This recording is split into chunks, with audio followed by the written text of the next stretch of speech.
नमस्कार साथियों, आज से एक नया टाइटल जो है हम स्टार्ट कर रहे हैं। मैं doctor Mahendra Patidar, MPPSC selected 2015।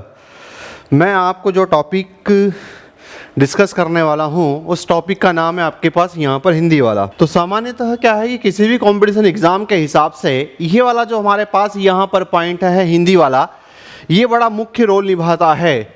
यदि हम यहाँ पर किसी एग्ज़ाम का हिस्सा हैं, यदि उसमें यहाँ पर 70 क्वेश्चंस आते हैं तो ये मान करके चलिए कि हमको 69 लाने होते हैं। ये यदि अगर हम ले आते हैं तो हमारा परफॉर्मेंस बहुत ज़्यादा अच्छा होता है।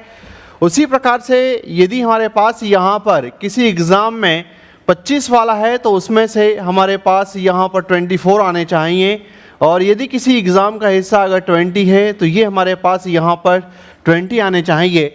वर्तमान में यही वाला शेड्यूल इसमें यहाँ पर काम करता हुआ दिखाई दे रहा है, और इसमें इस प्रकार से यहाँ पर जब हम चलते हैं तो मान करके चलिए कि अपना परफॉर्मेंस फिर बाकी पेपरों में भी बहुत शानदार वाला होता हुआ दिखाई देता है। तो चूँकि अगर हम यहाँ पर बात करें किसी भी जोन में, यदि आपने सही तरीके से सुन लिया तो ये हम स्कोर लाने के कैपेबल होंगे।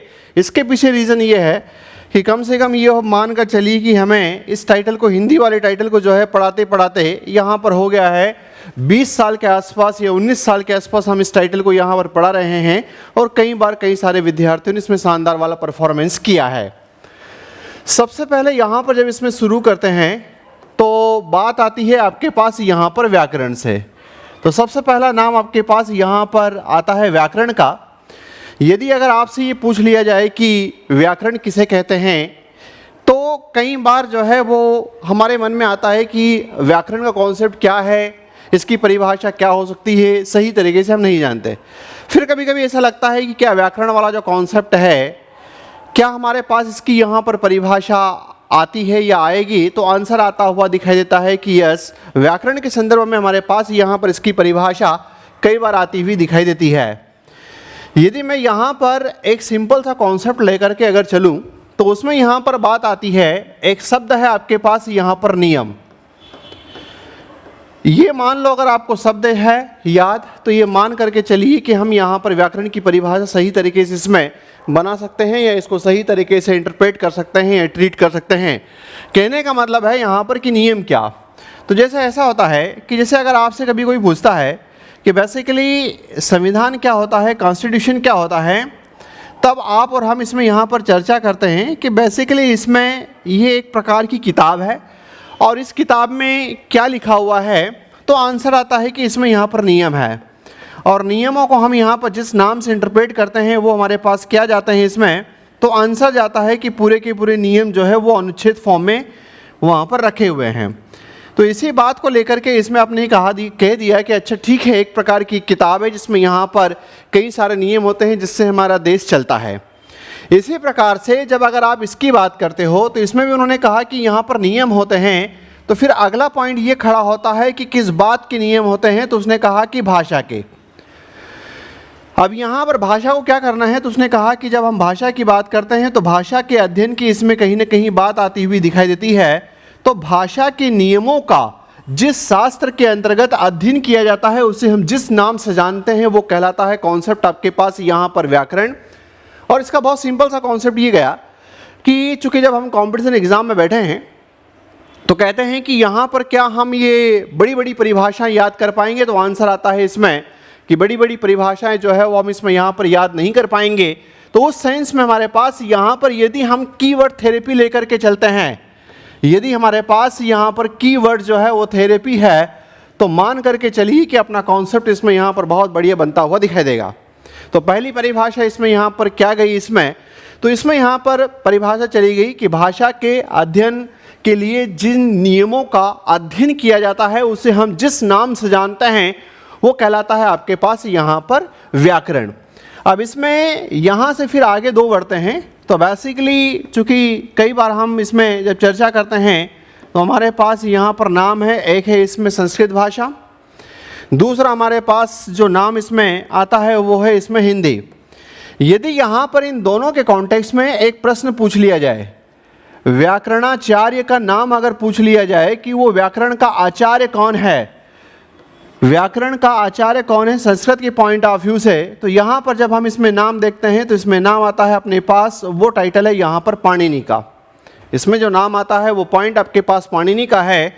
और इधर की तरफ यदि अगर यहाँ पर आप नाम लेते हैं तो ये नाम आपके पास आता है पंडित। दूसरा इसमें यहाँ पर पूरा नाम है इनका कामता, और उसके बाद में आपके पास प्रसाद, और उसके बाद में आपके पास गुरु। ये इनका यहाँ पर पूरा नाम आता हुआ दिखाई देता है। तो कहने का मतलब हमारे पास यहाँ पर यह है कि संस्कृत के पॉइंट ऑफ व्यू से यदि अगर हम यहाँ पर बात करें तो इसमें यहाँ पर कि संस्कृत के व्याकरण के आचार्य कौन है, तो संस्कृत के व्याकरण के आचार्य के रूप में जिस व्यक्ति का नाम इसमें यहाँ पर आता हुआ दिखाई देता है वो पॉइंट अपने पास यहाँ पर क्या है, तो आंसर इसमें पाणिनि। उसी प्रकार से यहाँ पर हिंदी के व्याकरण आचार्य के रूप में यदि अपने से कोई नाम पूछ ले कि क्या है, तो वो आंसर इसमें यहाँ पर जाता है पंडित कामता प्रसाद गुरु का नाम इसमें लेते हुए दिखाई देते हैं। इट मीन्स दोनों ही प्रश्न कई बार कई सारी कॉम्पिटिशन एग्जाम में यहाँ पर पूछे गए हैं कि संस्कृत के व्याकरण के आचार्य का नाम क्या है, तो आंसर आपके पास जाता है यहाँ पर पाणिनि। और हिंदी के व्याकरण के आचार्य का नाम क्या है, तो वो है आपके पास पंडित कामता प्रसाद गुरु। अब जब ये वाला कॉन्सेप्ट यहाँ से आगे की तरफ हो जाता है तो फिर यहाँ से इसमें एक चर्चा ये होती है कि ये जो व्याकरण है, इस व्याकरण के अंतर्गत कौन कौन से विभाग आते हुए दिखाई देते हैं। तो व्याकरण के विभागों की बात करें या व्याकरण की अगर हम यहाँ पर डिपार्टमेंट्स की बात करते हैं इसमें, तो व्याकरण के विभाग या डिपार्टमेंट में इसका जो नाम आता है वो आपके पास है, एक तो है वर्ण, दूसरा है आपके पास यहाँ पर शब्द या फिर अपन इसमें कहते हैं पद, और तीसरा इसमें जो नाम आता हुआ दिखाई देता है वो नाम इसमें यहाँ पर क्या है, तो आंसर अपने पास जाता है यहाँ पर वाक्य का। इट मीन्स कहने का तात्पर्य यह है कि व्याकरण के कितने विभाग माने गए हैं। तो बेसिकली ये पॉइंट आपके पास आता है कि व्याकरण के 3 विभाग माने जाते हैं, और उन 3 विभागों के नाम हमारे पास यहाँ पर क्या है, तो वो नाम आता है वर्ण विभाग, दूसरा है आपके पास शब्द या पद विभाग, और तीसरा नाम आता है वाक्य। इनके मध्य यहाँ पर हमेशा जो है गलत उत्तर ये आता है कि क्या व्याकरण के अंतर्गत ये वाला विभाग नहीं होता, आंसर है नहीं। क्या व्याकरण के अंतर्गत ये वाला विभाग नहीं होता, आंसर है नहीं।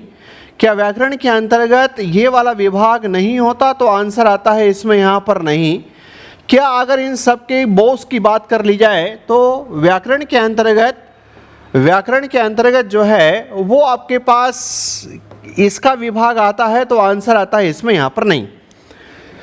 कहने का मतलब ये है कि जो छंद होता है, जो रस होता है, जो अलंकार होता है, इसको हम यहाँ पर, या जो काव्य का जो हिस्सा होता है वो व्याकरण का हिस्सा नहीं माना जाता। इट मीन्स कभी कभी कहा जाता है कि हम पढ़ते हैं, आंसर है हाँ, लेकिन हम यहाँ पर कितना क्वालिटी वाला पढ़ते हैं, या कभी कभी हमारे पास यहाँ पर गलत आंसर्स जो होते हैं उनके भी अगर प्रॉपर तरीके से रिस्पॉन्स अगर आ जाए तो ये पॉइंट हमारा इसमें यहाँ पर गलत नहीं होगा।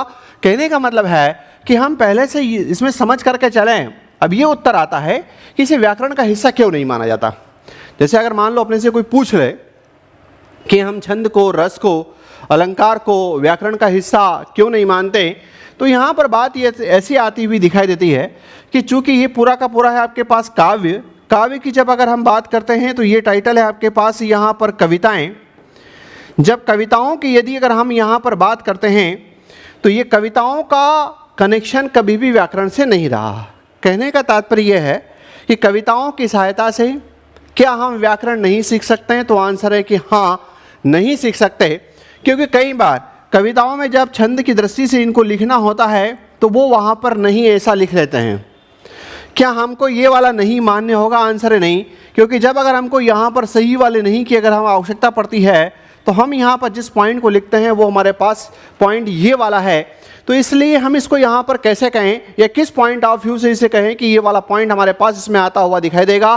तो इसलिए इसमें जब यहाँ पर कहते हैं तो उस पॉइंट ऑफ व्यू से ये कहोगे कि ये आपके पास यहाँ पर व्याकरण का हिस्सा नहीं है। फिर यहाँ से इसमें जब अगर हम आगे की तरफ बढ़ें तो सबसे पहला पॉइंट आपके पास यहाँ पर आता है, वो है इसमें एक शब्द है अक्षर, एक पॉइंट है आपके पास यहाँ पर वर्ण। इनकी परिभाषाएं कई बार हमारे सामने यहाँ पर चर्चा के लिए कंपटीशन एग्जाम के हिसाब से आती है कि वर्ण किसे कहते हैं या अक्षर हम यहाँ पर किसे कहते हैं। तो सबसे पहला पॉइंट आपके पास अक्षर आता है, तो इसमें हम यहाँ पर एक पॉइंट लिखते हैं, वो पॉइंट आपके पास है यहाँ पर क्या, तो आंसर है ध्वनि। मतलब ये कहा जाता है कि यदि इसमें आपको यहाँ पर परिभाषा को याद रखना है या अगर परिभाषा को बनाना है तो परिभाषा जो है वो इसके सहारे आपको याद हो जाएगी। इट मीन्स वो यहाँ पर क्या कहना चाहते हैं, इसकी सहायता से वो क्या आपको याद करवाना चाहते हैं। तो उन्होंने कहा कि ये जो मुख से निकलने वाली जो ध्वनियाँ होती है, जो मुख से निकलने वाली जो ध्वनियाँ होती है, उन ध्वनियों को हम यहाँ पर जिस नाम से जानते हैं वो पॉइंट कहलाते हैं अक्षर। फॉर एग्जाम्पल के लिए जैसे मैंने क कहा या ख कहा या ग है या ज है या प है या फ है, तो ये इस प्रकार की जो आइडियोलॉजी है उसमें यहाँ पर क्या कहलाई, तो आंसर आपके पास आता हुआ दिखाता है कि ये क, ये ख, ये ग, ये घ, ये वाले टाइटल आपके पास यहाँ पर कहलाते हैं, उसमें वो है अक्षर, मुख से निकलने वाली ध्वनियाँ। और मुख से निकलने वाली ध्वनियों को ही हम जिस नाम से जानते हैं वो पॉइंट कहलाता है अक्षर। एक परिभाषा ये हो गई। दूसरी परिभाषा इसमें यहाँ पर एक और निकलती है और उसमें ऐसा कहा जाता है कि ऐसी ध्वनियाँ जिनका उच्चारण एक झटके में कर दिया जाता है, तो इसका मतलब ये होता है कि ऐसी ध्वनियाँ जिनका उच्चारण हम श्वास के एक झटके में कर दें, उसे हम यहाँ पर जिस नाम से जानते हैं वो पॉइंट कहलाता है हमारे पास अक्षर। मतलब दो परिभाषाएं इसकी समय के सापेक्ष में दो बार दो परिभाषाएं इसमें आई है। पहली परिभाषा ये आई है यहाँ पर कि अक्षर क्या है, तो ये परिभाषा कि मुख से निकलने वाली ध्वनियों को अक्षर कहते हैं। दूसरी परिभाषा क्या, तो उन्होंने कहा कि जिन ध्वनियों को उच्चारण श्वास के एक झटके में कर दिया जाता है, उसे हम यहाँ पर जिस नाम से जानते हैं वो पॉइंट हमारे पास कहलाते हैं अक्षर। इसीलिए इन्होंने यहाँ पर समय के सापेक्ष में नाम रखे। उन्होंने कहा कि एक टाइटल हमारे पास यहाँ पर होता है, वो है इसमें एक अक्षरी। अब एक अक्षरी का नाम क्या है, तो जैसे इसमें यहाँ पर आंसर आया कि आ वाला जो पॉइंट है वो एक अक्षरी कहलाया। अगर यहाँ पर अपने से कहता है कि द्विअक्षरी इसमें क्या है, तो द्विअक्षरी में जब हम यहाँ पर लेते हैं तो एग्जाम्पल आपके पास इसमें आया कि एक, और ये दूसरा आपके पास पॉइंट या, तो ये आया आपके पास आया, इट मीन्स यहाँ पर द्विअक्षरी। फिर अगर हम यहाँ पर इसमें बात करें तो एक नाम आपके पास आता है इसमें त्रिअक्षरी। इसकी जब बात करते हैं तो ये पॉइंट आपके पास इसमें क्या है, तो आंसर इसमें यहाँ पर आएगा ये वाला टाइटल इसमें यहाँ पर क्या कहलाया, तो ये कहलाया त्रिअक्षरी। फिर अगर मान लो अगर आ जाए कि चतुराक्षरी जो है वो आपके पास क्या कहलाते हैं, तो इसको और अगर जब आप आगे की तरफ बढ़ा दोगे तब आप यहाँ पर कहोगे कि ये जो शब्द है और उसमें यहाँ पर आने वाला पॉइंट आइएगा, तो ये वाला पॉइंट इसमें क्या कहलाया, तो आंसर आपके पास यहाँ पर चतुराक्षरी के रूप में जाना और पहचाना जाएगा। अब क्या ऐसा लगता है कि कंपटीशन एग्जाम के हिसाब से इस प्रकार के एग्जाम्पल हमको याद रखने की आवश्यकता पड़ेगी, तो आंसर आता है कि नहीं। ऐसा इसलिए क्योंकि यहाँ पर इनके नाम से ही स्पष्ट है। ठीक है, अब चलते हैं यहाँ से वर्ण की परिभाषा। जैसे अपन ने यहाँ से इधर की तरफ एक एरो बनाया और यहाँ पर ये लिख दिया, ये वाला पॉइंट इसमें लिख दिया लिखित, है ना। जब अगर ये वाला पॉइंट लिख दिया इसमें, तो इस वाले पॉइंट को यहाँ पर जिस नाम से जाना गया वो क्या कहलाए, इसमें यहाँ पर वर्ण। अब कैसी परिभाषा बनेगी, तो उन्होंने कहा है कि जो ध्वनियाँ हैं उन जब ध्वनियों को हम लिख देते हैं, जो हमारे पास यहाँ पर ध्वनियाँ हैं, इन ध्वनियों को जब हमारे द्वारा लिख दिया जाता है तो इसके लिखे हुए रूप को हम यहाँ पर जिस नाम से जानते हैं वो पॉइंट कहलाते हैं आपके पास वर्ण वाला। अब इसमें यहाँ पर यह है कि ध्वनियों का लिखित रूप हमारे पास कहलाता है वर्ण। दूसरा कि ये ऐसी ध्वनियाँ हैं जिनको हम यहाँ पर सार्थक खंडों में विभाजित नहीं कर सकते। मतलब ये इस प्रकार के टाइटल है हमारे पास जिनको सार्थक खंडों में हम यहाँ पर तोड़ नहीं सकते, विभाजित नहीं कर सकते। इस प्रकार की ध्वनियों को हम जिस नाम से जानते हैं वो पॉइंट हमारे पास कहलाते हैं वर्ण। क्या कभी इस बात पर विचार किया, जैसे मान लो अगर आपने सुना होगा इसमें एक वर्णमाला है ना, ऐसे ही एक नाम होता है अपने पास अक्षरमाला। तो कभी आपने ऐसा सुना कि जो हमारे पास अक्षरमाला होती है इसको हम वर्णमाला कहते हैं लेकिन अक्षरमाला क्यों नहीं कहते हैं? जैसे अगर हमारे से कोई प्रश्न करता है कि हम उसे वर्णमाला क्यों कहते हैं, अ अनार आ इमली ई वाला जो पॉइंट होता है उसको हम यहाँ पर वर्णमाला क्यों कहते हैं, उसे अक्षरमाला क्यों नहीं कहते? तो बेसिकली बहुत सिंपल सा कॉन्सेप्ट इसमें जाता है यहाँ से निकल करके कि अगर मैं आपसे पूछूं कि आपको ये पता है क्या कि जो इंग्लैंड का जो संविधान है वो मौखिक रूप में है या लिखित रूप में, तो शायद हो सकता है कि आप उसमें से यहाँ पर बता सकते हैं कि जो संविधान है वो हमारे पास यहाँ पर मौखिक है या लिखित है। तो आप कहोगे कि जो इंग्लैंड का जो संविधान है वो हमारे पास मौखिक है ना, मतलब वहाँ का जो संविधान है वो लिखित नहीं है। लेकिन अगर आप भारत के संविधान की बात करते हो तो जो भारत का जो संविधान है वो आपको इसमें यहाँ कैसा मिलता है, तो आंसर इसमें आता हुआ दिखाता है कि वो लिखित रूप में मिलता है। कहने का मतलब ये हुआ कि इंग्लैंड का संविधान जो आपके पास है वो मौखिक रूप में है, हिंदुस्तान का संविधान आपके पास लिखित रूप में है। तो जो हम यहाँ पर अगर कहें कि उसे अक्षरमाला क्यों नहीं कहते, तो बहुत सिंपल सा इसमें यहाँ पर लॉजिक गया कि अक्षरमाला आप इसे इसलिए नहीं कहते क्योंकि वो उसमें वहाँ पर जो ध्वनियाँ हैं वो लिखी हुई नहीं है। जब आप वर्णमाला की बात करते हो तो आपने ये कहा कि क्या आपको आपकी वर्णमाला में अ अनार का या आ वाला पॉइंट या ई वाला पॉइंट या बड़ा ई या फिर आपके पास यहाँ पर इस श्रेणी को अगर हम बात करें तो ऐसे ही आपको लिखी हुई मिलती है, तो आप कहते हैं कि हाँ इस प्रकार से हमको इसमें यहाँ पर लिखी हुई मिलती है। तो इसलिए आपके पास यहाँ पर जो आने वाला पॉइंट होता है कि हम इसे जिस नाम से जानते और पहचानते हैं वो पॉइंट आपके पास यहाँ पर कहलाता है वर्णमाला। अब अगर आपसे ही पूछ लिया जाए कि भाषा की सबसे छोटी इकाई का नाम क्या है, यदि जैसे मान लो अगर हम आपसे प्रश्न पूछते हैं और उन्होंने एग्जामिनर ने कई बार इसको पूछ लिया कि भाषा की सबसे छोटी इकाई को आप किस रूप में इंटरप्रेट करते हैं या क्या कहलाती है, तो बता पाएंगे? भाषा की सबसे छोटी इकाई का नाम क्या है? Basic fundamental unit of language. It means यहां पर भाषा की सबसे छोटी इकाई क्या कहलाती है कुछ जानकारी? अब जैसे मान लो यहां पर इन्होंने कहा कि अक्षर है ना, तो क्या हम इसे अक्षर कहें, क्या हम ध्वनि कहें, क्या वर्ण कहें, क्या शब्द कहें या फिर क्या वाक्य कहें? मतलब ये जो 2-3 उत्तर आते हैं, तो इसमें यहाँ पर सबसे पहला लॉजिकली बात ये जाता है कि जिस समय उसने क्लियर, देखो ये प्रश्न क्या है कि भाषा की सबसे छोटी इकाई क्या है, बेसिकली ये प्रश्न वेग है। वेग का मतलब ये होता हुआ दिखाता है कि इसमें यहाँ पर स्पष्टता नहीं है, इसमें यहाँ पर क्लियरिटी नहीं है। जब अगर इस प्रकार के उत्तर होते हैं तब ये कहा जाता है कि आपको ऑप्शन देख करके उत्तर लगाना चाहिए। मतलब एक बात और ध्यान रखना कॉम्पिटिशन एग्ज़ाम के हिसाब से कि आप घर से याद करके चल गए कि मुझे ये लगाना है, तो कई बार जो है वो आपको उस उत्तर को लगाने का मौका नहीं मिलेगा। कहा यह जाता है कि कभी कभी चारों उत्तर उसमें वहाँ पर सही हैं, उसमें से सबसे ज़्यादा सही कौन सा है। जैसे अगर उसमें ऑप्शन आ जाए कि ध्वनि आ जाए, अक्षर आ जाए, वर्ण आ जाए, शब्द आ जाए, चारों ही उत्तर सही है, अब इसमें से सबसे ज़्यादा सही कौन सा है।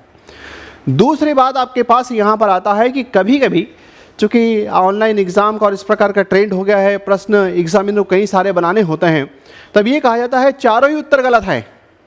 तब वहाँ पर आपको ये देखना पड़ता है कि सबसे कम गलत उत्तर कौन सा है। चारों ही उत्तर गलत हैं, सबसे कम गलत उत्तर कौन सा है, उस पॉइंट पर लेकर के आपको फोकस होना पड़ता है। अब यहाँ पर जैसे अगर अपन इस पॉइंट को देखें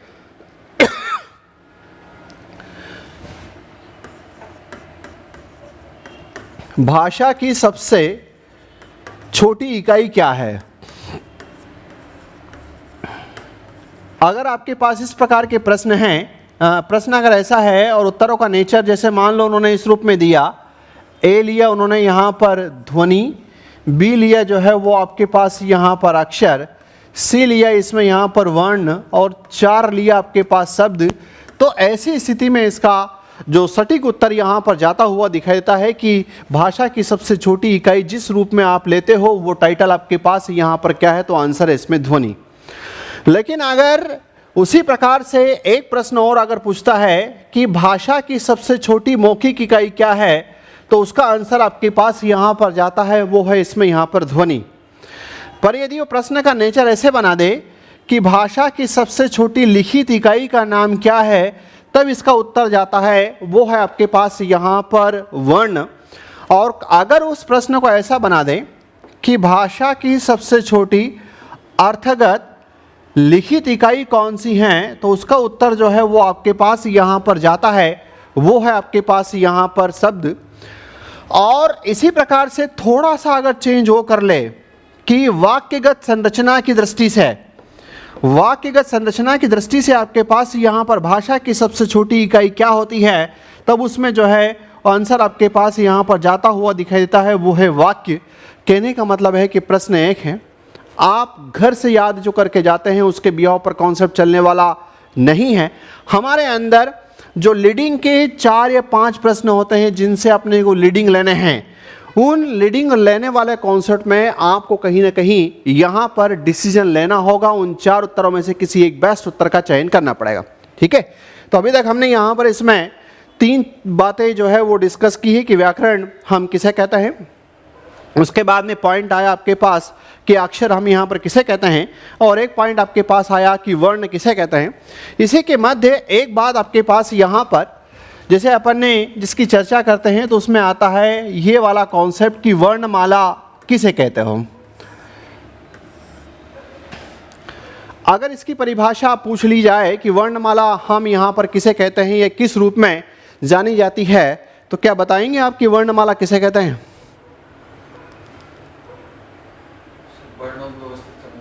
जैसे इसने यहाँ पर कहा कि जो वर्णों का जो व्यवस्थित समूह होता है उसे जिस नाम से जानते हैं वो कहलाता है वर्णमाला। पर इसमें यदि मान लो अगर ये नाम लिख दिया जाए इस प्रकार से, तो क्या ये परिभाषा सही होती कि वर्णों का क्रमबद्ध समूह वर्णमाला कहलाता है? क्या ये परिभाषा सही कहलाती?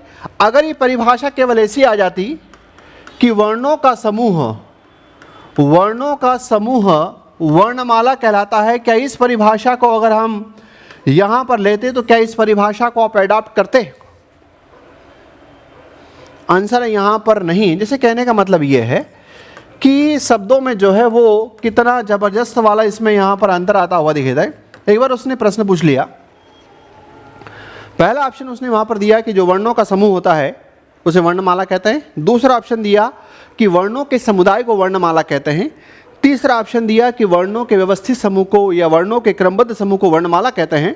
और चौथा ऑप्शन उसको जो और बनाना था वो उसने वहाँ पर बना करके दे दिया। अब ऐसी स्थिति में यहाँ पर आपने को ये देखना है कि सबसे बेस्ट परिभाषा इसकी यहाँ पर क्या थी, तो उसमें वहाँ पर ये वाला शब्द यूज होता हुआ दिखाई दिया कि क्रमबद्ध वाला जो पॉइंट है, व्यवस्थित वाला पॉइंट है, उसको हम यहाँ पर वर्णमाला के रूप में इंटरप्रेट करते हैं। ऐसा क्यों? ऐसा इसलिए क्योंकि जैसे आपने अगर वर्णमाला देखा होगा तो ये वाला पॉइंट आपके पास यहाँ से शुरू होता है ना, यहाँ से ये शुरू होता है और ख़त्म कहाँ होता है? सबसे पहला पॉइंट जैसे अगर आपने इसमें कहा कि हमारी वर्णमाला जब शुरू होती है तो उसके शुरू में सबसे